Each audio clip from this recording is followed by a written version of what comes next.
നമ്മുടെ ജീവിതത്തിൽ പല സമയങ്ങളിലും എങ്ങനെ മുന്നോട്ട് പോകുമെന്ന് നാം ചിന്തിക്കുന്ന സാഹചര്യങ്ങൾ ഒരുപക്ഷെ കടന്നു വന്നേക്കാം. ആ സാഹചര്യങ്ങളെ അതിജീവിക്കുവാൻ നമുക്ക് ഇപ്രകാരം കഴിയുമെന്ന് ദൈവവചനം വളരെ വ്യക്തമായി നമ്മോട് സംസാരിക്കുന്നു. നമ്മുടെ ജീവിതയാത്രയിൽ നാം ദൈവത്തോട് ചേർന്നിരിക്കുമ്പോൾ നാം തനിച്ചല്ല, എന്റെ കൂടെ സർവശക്തനായ ദൈവം ഉണ്ട് എന്ന ബോധ്യം നമ്മെ ധൈര്യപ്പെടുത്തും, നമ്മുടെ ജീവിതയാത്ര സുഗമമാക്കും.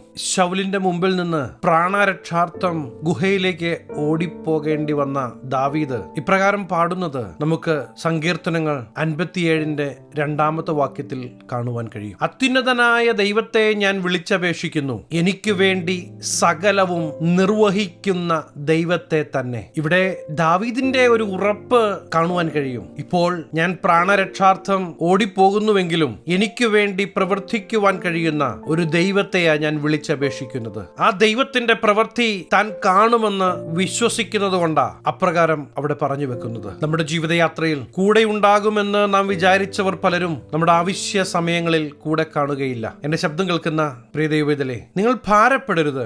ആരൊക്കെ കൂടെ ഇല്ല എങ്കിലും, ആരൊക്കെ കൈമലർത്തിയാലും നിങ്ങളെ ഉപേക്ഷിക്കാത്ത, നിങ്ങൾക്ക് വേണ്ടി സകലതും നിർവഹിക്കുന്ന ദൈവിക പ്രവൃത്തി പ്രിയ ദൈവവേദലേ നിങ്ങൾ കാണുവാൻ പോകുകയാണ്. ദാവീദിനെ അഭിഷേകം ചെയ്തത് ദൈവമാണ്. എന്നാൽ ഒരു ചെറിയ സമയത്തേക്ക് ചില ബുദ്ധിമുട്ടുകളിലൂടെ, പ്രയാസങ്ങളിലൂടെ കടന്നുപോയപ്പോ ദാവീദ് പിറുപിറുത്തില്ല.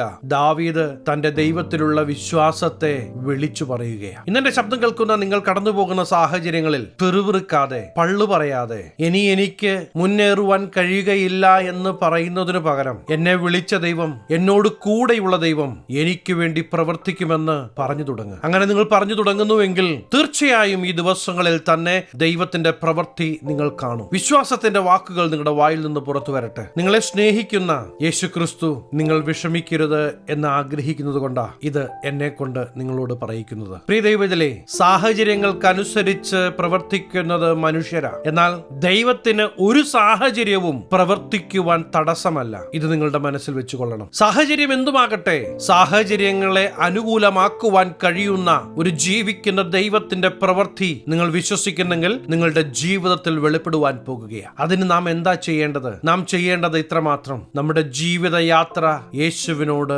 ചേർന്നാകട്ടെ. ഓരോ സമയങ്ങളിലും ഈ ദൈവ സാന്നിധ്യം രുചിച്ചറിഞ്ഞ് നമ്മുടെ ജീവിതത്തിൽ വിജയം കാണുവാൻ നമുക്ക് സാധിക്കും. കാൽവരി ക്രൂശിലെ യാഗം നമ്മെ ദൈവത്തോട് നിരപ്പിച്ചുവെങ്കിൽ, ഇന്ന് പൂർണ്ണ മനസ്സോടെ യേശുവിന്റെ അടുക്കലേക്ക് നിങ്ങൾ കടന്നു വരുന്നുവെങ്കിൽ തീർച്ചയായും നിങ്ങളുടെ ജീവിതത്തിൽ ദൈവത്തിന്റെ പ്രവൃത്തി തുടങ്ങുകയായി. ഇന്ന് നിങ്ങളുടെ മനസ്സിൽ അസമാധാനം കൊണ്ടുവരുന്ന ഈ വിഷയത്തെ യേശുവിന്റെ കരത്തിലേക്ക് ഒന്ന് കൊടുക്കുവാൻ നിങ്ങൾ തയ്യാറാണോ? തയ്യാറാണെങ്കിൽ ആ വിഷയത്തിന്റെ മേൽ ദൈവിക നീക്കുപോക്ക് നിങ്ങൾ കാണുവാൻ പോകുകയാണ്. നിന്റെ വഴി യഹോവയെ പരമേൽപ്പിക്കുക, അവനിൽ തന്നെ ആശ്രയിക്കുക, അവൻ അത് നിർവഹിക്കും. ഇന്ന് നിങ്ങളുടെ ജീവിതത്തിൽ എല്ലാ സാധ്യതകളും അടഞ്ഞ അവസ്ഥയിലാണ് നിങ്ങളെങ്കിലും ഭാരപ്പെടാതെ നിങ്ങളുടെ വിഷമങ്ങളെ, നിങ്ങളുടെ ആകുല ചിന്തകളെ ഈ ജീവിക്കുന്ന ദൈവത്തിനൊന്ന് കൊടുക്കുവാൻ തയ്യാറാകുന്നുവെങ്കിൽ തീർച്ചയായും ദൈവിക പ്രവൃത്തി നിങ്ങളുടെ ജീവിതത്തിൽ വെളിപ്പെടുവാൻ പോകുകയാണ്. ഈ ദൈവം ഒരിക്കലും നിങ്ങളെ തള്ളിക്കളയുകയില്ല. നിന്റെ ഭാരം യഹോവയുടെ മേൽ വെച്ചുകൊള്ളുക,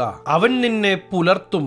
നീതിമാൻ കുലുങ്ങിപ്പോകുവാൻ അവൻ ഒരു നാളും സമ്മതിക്കുകയില്ല. പ്രിയ ദൈവത്തിലെ, നിന്റെ ജീവിതയാത്രയിൽ നിങ്ങൾ താളടിയായി പോകുവാൻ ഈ ദൈവം ആഗ്രഹിക്കുന്നില്ല. ഈ ദൈവത്തോട് ചേർന്നിരിക്കുന്നുവെങ്കിൽ ദൈവം അതിന് അനുവദിക്കുകയില്ല. അവൻ നിങ്ങൾക്കായി കരുതുന്നതാകയാൽ നിങ്ങളുടെ സകല ചിന്താകുലവും അവന്റെ മേൽ ഇട്ടുകൊള്ളുവിൻ. ആരൊക്കെ നിങ്ങളെ കരുതിയില്ല എങ്കിലും നിങ്ങൾക്ക് വേണ്ടി കരുതുന്ന ഈ ദൈവത്തിന്റെ കരത്തിൽ നിങ്ങളുടെ ആകുല ചിന്തകളെ കൊടുക്കണമെന്ന് ദൈവവചനം നമ്മെ ഓർമ്മിപ്പിക്കുകയാണ്. അങ്ങനെയെങ്കിൽ ഇന്നെന്റെ ശബ്ദം കേൾക്കുമ്പോൾ നിങ്ങളുടെ മുമ്പാകെയുള്ള ആ വലിയ വിഷയത്തെ നോക്കി ഭാരപ്പെടുന്നതിന് പകരം ആ വിഷയങ്ങളെക്കാളും വലിയവനായ ദൈവത്തിന്റെ മുഖത്തേക്ക് നിങ്ങൾ നോക്കുവാൻ തയ്യാറാകുന്നെങ്കിൽ ദൈവത്തിന്റെ പ്രവൃത്തി ദിവസങ്ങളിൽ പ്രിയ ദൈവത്തിലെ നിങ്ങളുടെ ജീവിതത്തിൽ നിങ്ങൾ അനുഭവിക്കുവാൻ പോകുകയാണ്. മനുഷ്യർ സമയാസമയം ഒരുപക്ഷെ വാക്ക് മാറ്റിയേക്കാം. എന്നാൽ ഒരിക്കലും വാക്കുമാറ്റാത്ത നിത്യനായ സർവശക്തനായ ദൈവത്തിന്റെ പ്രവൃത്തിക്കായി നിങ്ങൾ ഏൽപ്പിച്ചു കൊടുക്കുന്നെങ്കിൽ, ഈ ദൈവത്തിൽ നിങ്ങൾ വിശ്വസിക്കുവാൻ തയ്യാറാകുന്നെങ്കിൽ, നിങ്ങളുടെ ഹൃദയം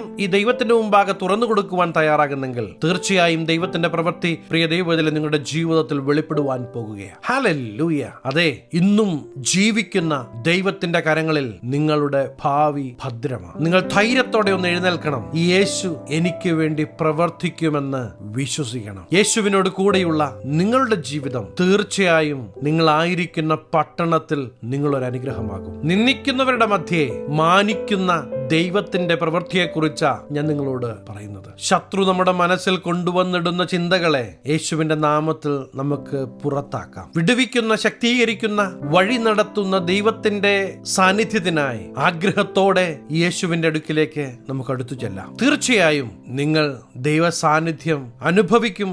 ദൈവിക സമാധാനം നിങ്ങൾ അനുഭവിക്കും. പലപ്പോഴും നമ്മുടെ ആവശ്യങ്ങളുടെ മുമ്പാകെ മുഖം തിരിച്ചു കളയുന്ന അനേകർ നമ്മുടെ ചുറ്റുമുണ്ടാകാം. എന്നാൽ നാം ഭാരപ്പെട്ടിരിക്കുമ്പോൾ, നാം പ്രശ്നപ്രയാസങ്ങളിലൂടെ കടന്നു പോകുമ്പോൾ ഈ യേശുവിന്റെ അടുക്കിലേക്ക് നാം കടന്നു വരുവാൻ തയ്യാറാണെങ്കിൽ ഈ ദൈവം ഒരിക്കലും മുഖം തിരിച്ചു കളയുകയില്ല. സാരമില്ല, ഞാനുണ്ട് നിന്റെ കൂടെ എന്ന് പറയുന്ന ദൈവശബ്ദം നാം കേൾക്കും. ദൈവപ്രവൃത്തി നാം കാണും. മുമ്പിൽ പ്രശ്നവും പ്രയാസവും പ്രതിസന്ധികളും കടന്നു വരുമ്പോ ദാവീദ് പറഞ്ഞതുപോലെ നമ്മുടെ ഹൃദയത്തിന്റെ ഉള്ളിൽ നിന്ന് ബോൾഡായി നമുക്ക് ഇപ്രകാരം പറയുവാൻ കഴിയുമോ? നിങ്ങളുടെ നെഞ്ചോടെ നിങ്ങളുടെ കരങ്ങളെ ചേർത്ത് വെച്ച് പറയണം, എനിക്ക് വേണ്ടി സകലവും നിർവഹിക്കുന്ന ദൈവത്തിന്റെ പ്രവൃത്തി ഞാൻ കാണുമെന്ന്. നിങ്ങൾ ഇന്ന് ഈ വചനം കേൾക്കുന്നത് ഒട്ടും യാദൃശ്ചികമല്ല. ദൈവം നിങ്ങളെ സ്നേഹിക്കുന്നത് കൊണ്ടാണ്. നിങ്ങൾ വിശ്വസിക്കുന്നെങ്കിൽ ഈ ദൈവിക കരുതൽ നിങ്ങൾ അനുഭവിക്കുവാൻ പോകുകയാണ്. ഞാൻ നിങ്ങൾക്ക് വേണ്ടി പ്രാർത്ഥിക്കുവാൻ ആഗ്രഹിക്കുന്നു. കണ്ണുകളെ അടയ്ക്കാം, നമുക്ക് ഒരുമിച്ച് പ്രാർത്ഥിക്കാം. മഹാപരിശുദ്ധനായ ഞങ്ങളുടെ സ്വർഗീയ പിതാവേ, എന്നോടൊപ്പം ചേർന്ന് പ്രാർത്ഥിക്കുന്ന ഈ ദൈവജനം കടന്നു പോകുന്ന സാഹചര്യങ്ങളെ അങ്ങ് അറിയുന്നു. വിശ്വസിക്കുന്നവർക്ക് വേണ്ടി പ്രവർത്തിക്കുന്ന, ജീവിക്കുന്ന ദൈവത്തിന്റെ പ്രവൃത്തി ഈ ജനം കാണട്ടെ. അനുഗ്രഹിച്ചു പ്രാർത്ഥിക്കുന്നു, അനുഗ്രഹമാകട്ടെ. സകല മനമഹത്വം അങ്ങയ്ക്ക്, സകല നസറേനായ യേശു ക്രിസ്തുവിന്റെ നിസ്തുല്യ നാമത്തിൽ തന്നെ ആമേൻ. ധൈര്യമായിരിക്കണം കേട്ടോ. സകലവും നമുക്കായി നിർവഹിക്കുന്ന ദൈവത്തിന്റെ പ്രവൃത്തി ഈ ദിവസങ്ങളിൽ നിങ്ങൾ കാണുവാൻ പോകുകയാണ്. ഈ ചെറു സന്ദേശം നിങ്ങൾക്ക് അനുഗ്രഹമായെങ്കിൽ തീർച്ചയായും ഞങ്ങളെ അറിയിക്കണം. അനേകർക്ക് അനുഗ്രഹമാകേണ്ടതിന് സ്നേഹിതർക്ക് ഷെയർ ചെയ്യുക, ഫോർവേഡ് ചെയ്യുക. നിങ്ങൾ ഈ ചാനൽ ഇതുവരെയായിട്ടും സബ്സ്ക്രൈബ് ചെയ്തിട്ടില്ല എങ്കിൽ തീർച്ചയായും സബ്സ്ക്രൈബ് ചെയ്യുക. ദൈവം അനുവദിച്ചാൽ അടുത്ത ദിവസം നമുക്ക് വീണ്ടും കാണാം. Stay blessed.